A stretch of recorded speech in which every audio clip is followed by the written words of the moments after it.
Hello everyone, I will explain a fantasy action film called Gods of Egypt. Spoilers ahead. A long time ago in the lands of Egypt, gods lived together with men in a paradise that they created.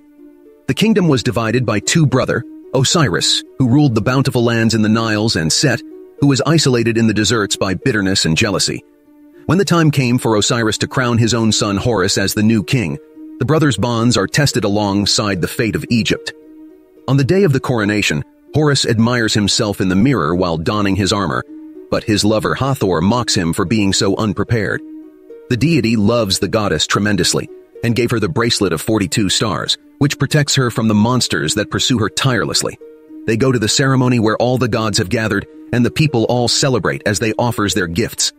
Osiris tells the worshippers that everyone is equal regardless of the value of their offerings, as they all shall have a place in the afterlife.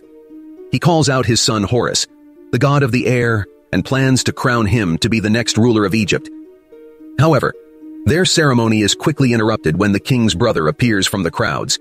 He challenges Osiris to a fight for the crown and stabs his brother in the stomach in front of everyone. Set declares himself as the new ruler and plans to change the rule about the afterlife, where now a significant offering is required. Seeing his father die in his arms, Horus quickly takes up the weapon and begins fighting his uncle, trying to take vengeance on the killer. However, the deity's emotions cause him to lose the fight quickly as he gets knocked to the floor. In a fit of rage, Horus transforms into his true form, prompting Set to do the same thing, and the two launches at each other as they fight in the air. Their furious battle topples the buildings nearby, causing all the people to run too for their lives. The gods continue to fight each other, eventually landing back into the buildings. Set orders the army to use the shields and reflect beams of light onto Horus, blinding him in the process. He takes this opportunity and strikes his nephew continuously, landing numerous hits and sending Horus flying backwards. Set walks towards his nephew, who's defeated on the ground, and affirms that Horus does not deserve to be king. He grabs onto the deity's eyes and proceeds to rip them out, causing the god to scream in agony as everyone looks helplessly. Before Set can kill his nephew, Hathor steps out and promises to please him in exchange for her lover's life. After Set becomes the new king of Egypt, the people are put into slavery, and all the gods that stood against him were killed one by one.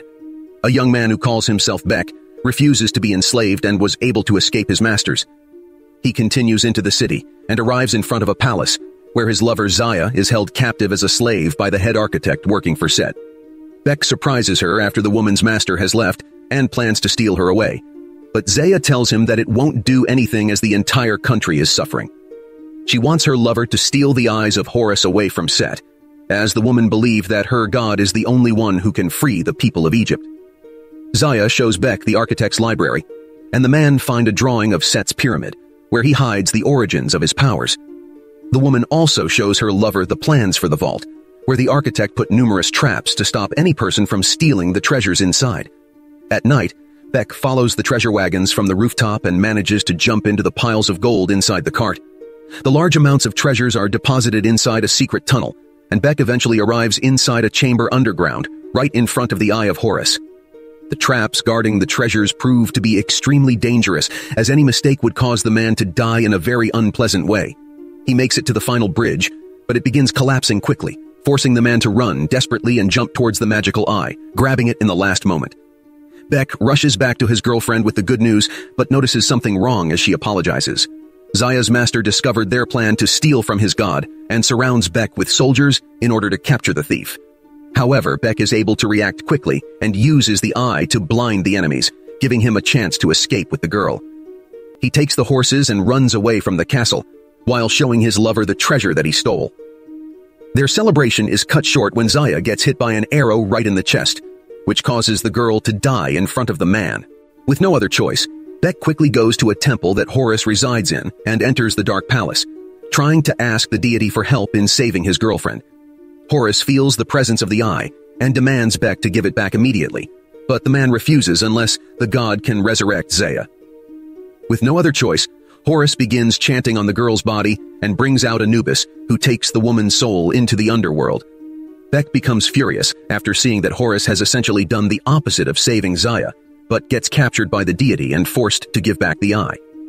After Horus regains the ability to see, he planned to kill the man for his earlier defiance, but stops after learning that the mortal has seen the way into Set's pyramid. Horus decides to use the man's help and promises to bring back the girl if he becomes the king of Egypt once again. At the same time, Set has found out that the eye was taken from his vault and blames the architect for his incompetence. The deity immediately sends out his right-hand man to capture the mortal responsible for the theft. Meanwhile, Bek has arrived on top of a mountain with Horus, where he prays to his grandfather Ra, the sun god, in order to regain the ability of flight temporarily. Horus transforms once again and flies away from Earth, eventually arriving at a gigantic spaceship on top of the world.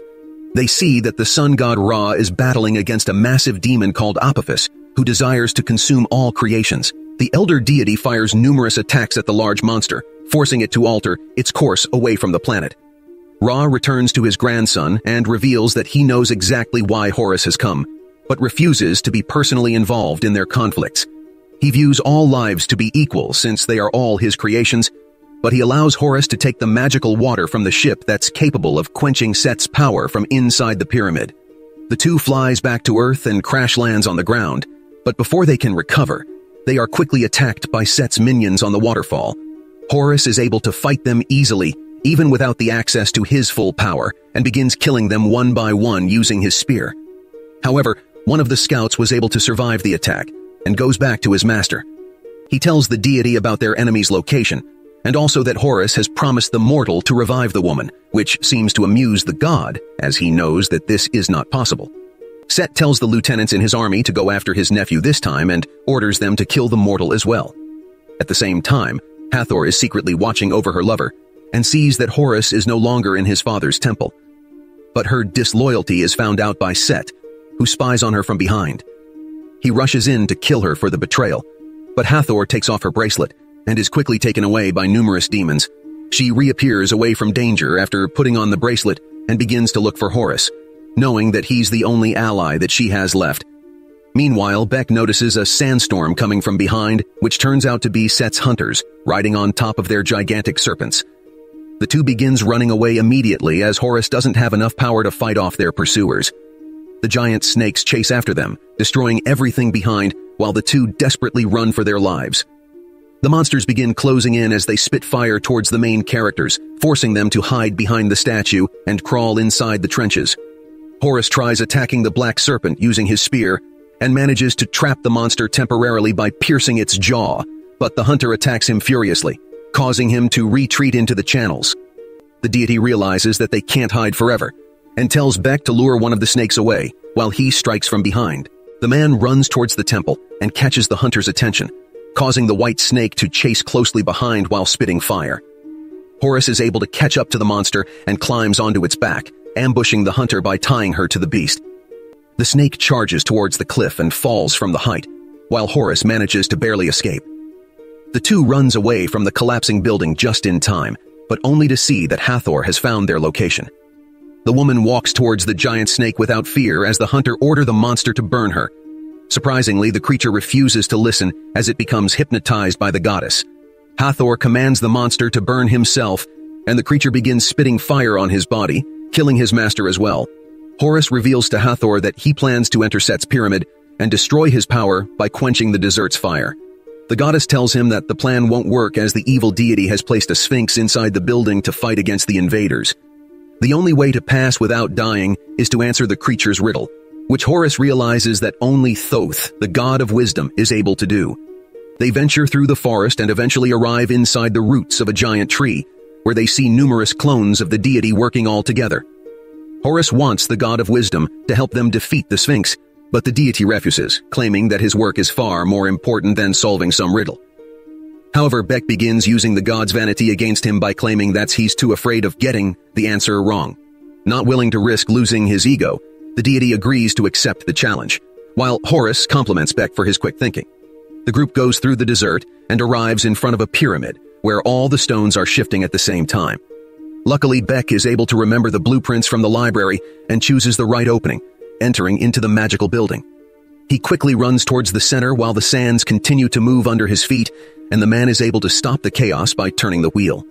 They venture deeper into the structure and reach a tunnel where a giant monster begins forming from the ground. The creature tests the group by asking a complicated riddle, but the god of wisdom is able to answer immediately. However, It turns out that his response was incorrect, which causes the Sphinx to become hostile, knocking Horus to the walls. The deity tries to answer multiple times, while the creature becomes more aggressive, but he eventually lands the correct response and forces the monster to retreat. They approach the well to the center of the earth, planning to temper Set's power using the magical water, but are quickly pinned down by a trap that separates the team. Set appears from behind and takes the brain from the god of wisdom, while everyone watches hopelessly. Beck tries to pour the water into the well, but the deity stops him, telling the man that Horus has lied to him about bringing Zaya back, as no one has the power to do something like that. Beck hesitates after realizing he was betrayed, and the deity takes the water from the man, pouring it to the ground. Set laughs at their futile efforts and walks away, sending the entire building crashing down towards them. Luckily, Horus is able to break free in the last moment and protects everyone from the falling debris. They were all able to survive, but the mortal becomes extremely angry at Horus for deceiving him using false promises. Hathor sees this and tries to make amends by taking off her bracelet and giving it to Beck, so that he may have a treasure for Zaya to pass through the gates of the afterlife. Horus tries to stop his lover, but she gives him a final kiss and gets taken away by the demons. Seeing Hathor sacrificing herself, Horus laments on the ground, but eventually gives the bracelet to Beck so that he may save his girlfriend's soul. Before Zaya is judged at the final gates, Beck appears just in time and reunites with his lover, planning to save her from being destroyed forever. At the same time, Set combines all the powers he took from the other gods onto himself, giving him wings and making him nearly indestructible. The deity goes to his grandfather and reveals his plan to the old man. Set desires to become immortal, and the only way to accomplish that is to destroy the afterlife itself by making Apophis devour the entire realm. Ra tries to stop his son by firing a devastating blast using the spear, but Set manages to survive after combining the powers from all the gods. The deity stabs the old man in the stomach and takes the spear, blasting Ra using his own attack and sending him into space. Set goes back to the city and begins luring the giant creature onto Earth, making it devour everything on its path. Meanwhile, Beck notices that the gate of the afterlife is being disturbed, while Anubis tries desperately to save the realm using his powers. Zaya tells her lover to go back to Horus, as he's the only one who has the power to defeat Set and restore order to world. The young man reappears near the deity, and the two decides that they must go to Set before everything is destroyed. Luckily, a flying carriage appears in front of them, prepared by the gods who defy the evil deity, and they are able to travel quickly towards their enemy. At the same time, Set has returned with the Spear of Ra, and he lures Apophis towards the Niles, allowing the monster to devour everything all the path.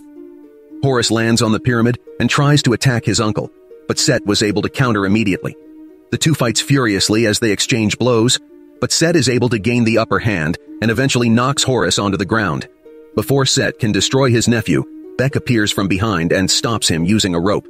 This angers the deity as he transforms and charges at the man, knocking him towards the wall.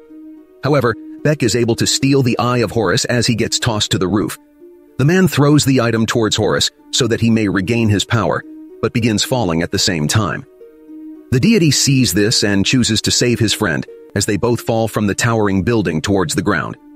Surprisingly, Horus manages to transform at the last moment and catches the man before he falls to his death. Beck is amazed that the deity regained his power without the eye, but Horus realized that he wasn't weak because of the missing eye, but rather his heart was never in the right place. Horus transforms and flies towards Set, and the gods begin to fighting furiously in the air. Set tries to attack Horus using the spear, but fails to land any hits on his nephew. The two enters the towering building, causing immense damage on the structure. Horus manages to ambush the enemy from behind, knocking Set towards the walls and eventually breaking off his wings, causing him to drop towards the ground as the building collapses from above. When the dust settles, Set is gravely wounded by the fall, as Horus approaches him from behind and kills him using the Spear of Ra. The deity flies towards his grandfather who's floating in space and revives him by giving him the spear. The old man immediately goes towards the monster and shoots continuously at its body, forcing Apophis to turn away from his creations and run away from the earth. Horus returns to the city and sees that one of his followers has found his other eye, allowing him to finally regain his true self. He walks towards Beck, only to see that the man has died already from the previous wounds. Horus carries him towards Zaya, placing their bodies together and allowing them to finally rest. However, Ra appears in the last moment to thank his grandson and fulfills the deity's wish by reviving the lovers. Bek wakes up alongside his lover Zaya, and the two share a kiss in their celebration. Horus finally gets crowned and becomes the new king of Egypt, and he changes the rule regarding the afterlife, telling the people that they won't be judged by treasures that they bring, but rather by the good deeds that they did in their lifetime. After the coronation, Bek gives Horus the bracelet from Hathor, and the deity quickly transforms and flies off, rushing to save his lover and be united with her at last. Subscribe for more videos like this, turn on the notification, and leave a like to help the channel out. Thanks for watching.